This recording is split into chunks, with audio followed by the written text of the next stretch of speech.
One of the things we want to take a look at is what happens when you put together a portfolio and what impact do individual actions have to contribute to the overall portfolio.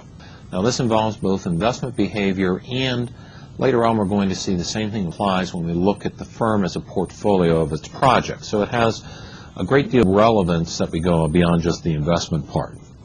Now, in this problem here, it says, suppose that you are the money manager of a $4 million investment fund. The fund consists of 4 stocks with the following investments and beta. And the beta is that relative risk measure that we got from the capital asset pricing model.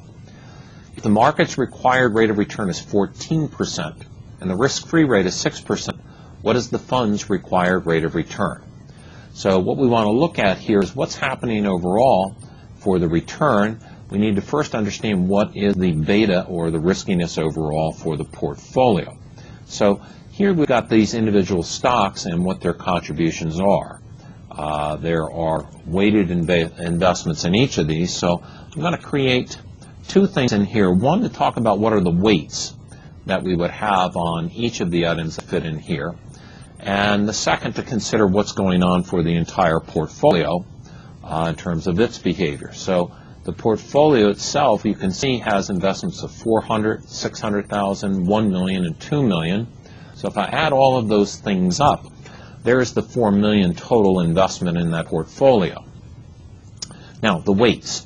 How much of the investment is in stock A? Well, there's $400,000 of the $4 million that's invested. So if I take the individual investment divided by total investment in the portfolio, I'm going to get a weight. And since I'm going to look at that relative to this $4 million for each of these, I'll put a dollar sign in here in between the B and the 10 so that I can copy and paste. So there, I'll change that to formatting to a percentage to be able to see this. But there's a 10% weight in investment A. In a corresponding fashion, I'll look at these. There's 15% in investment B, 25% in investment C, and half of it fits in investment D. So those are the weights. Now, the portfolio's beta is nothing more than a linear combination of the items in it. So if I were to take the sum of the weights times the betas and add these things up all the way through, I'll get the overall riskiness or beta that goes for the portfolio. Now, we've seen previously there's a function in Excel that will do that. And if I look under all the available things for these function wizards, I'm interested in the function called sum product, where I'm going to add up these multiplications that we've just described. So here's the function sum product. And what it wants us to describe are array 1, which we'll call that the weights, array 2, which we're going to look at as the individual betas. When I multiply weights times betas and add those things up, I find that the overall portfolio has a 0.7625 beta. So its riskiness is described right there as that 0.7625 figure.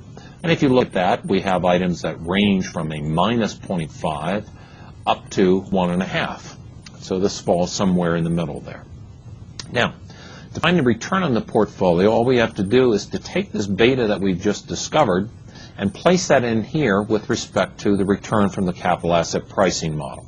So here we're going to go to the security market line and say, well, we start off with the risk-free rate. That's kind of the base measure that we're going to have. To that risk-free rate, we're going to take the beta and multiply that by the market risk premium, which is the difference between the return in the market of 14% and the risk-free rate of 6%. Now, even before we go through this, because the beta is less than 1, we certainly expect an answer that's going to be returned less than 14%, because that's affiliated with a beta of 1. So somewhere between this 6 and 14, and indeed we get a 12.1% portfolio return. And that's how you would put together the weights and the information on the riskiness, relative risk measures through beta for the items in the portfolio.